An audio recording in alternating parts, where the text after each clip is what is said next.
Hi welcome to MVR logics. సంఖ్యా వ్యవస్థ number system నుండి వన్ ఆఫ్ ద క్వశ్చన్ మనం డిస్కస్ చేస్తున్నామండి. 2023 జూన్ మొదటి 2 వారాలలో రవి కుటుంబం 2 కిలోల 100 గ్రాముల చక్కెరను వినియోగించినది.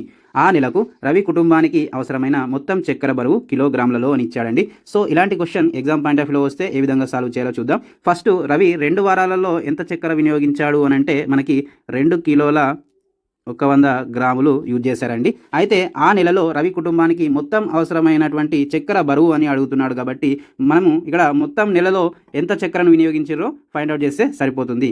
కానీ మనం అందరం చేసే మిస్టేక్ ఏంటి అని అంటే 2 వారాలకి 2 కిలోల 100 గ్రాములు అయితే మనకి 4 వారాలకి 4 కిలోల 200 గ్రాములు అనేసి ఫస్ట్ ఆప్షన్ పెట్టేస్తారండి. కానీ ఇది రాంగ్ అవుతుంది, జాగ్రత్త.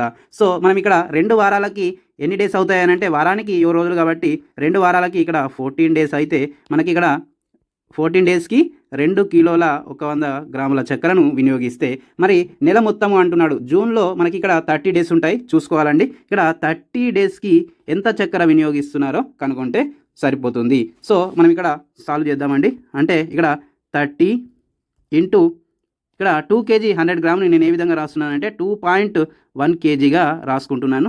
బై 14 చేస్తే మనకి వచ్చేస్తుందండి. ఇక్కడ 14 ఎన్నిసార్లు పోతుంది అంటే 7లో పోతుంది కాబట్టి 7 రెంట్ల. అలాగే ఇక్కడ 21 ఎన్నిసార్లు పోతుంది అని అంటే 3 సార్లు పోతుంది కాబట్టి 0.3గా రాస్తున్నాను. మళ్ళీ ఇక్కడ 2 1 2 15లో పోతుంది కాబట్టి మనకి ఇక్కడ మిగిలింది ఏంది 15 0.3 కదా. సో మనకి ఇక్కడ 15 ముళ్ళు ఎంత అవుతుందండి 45.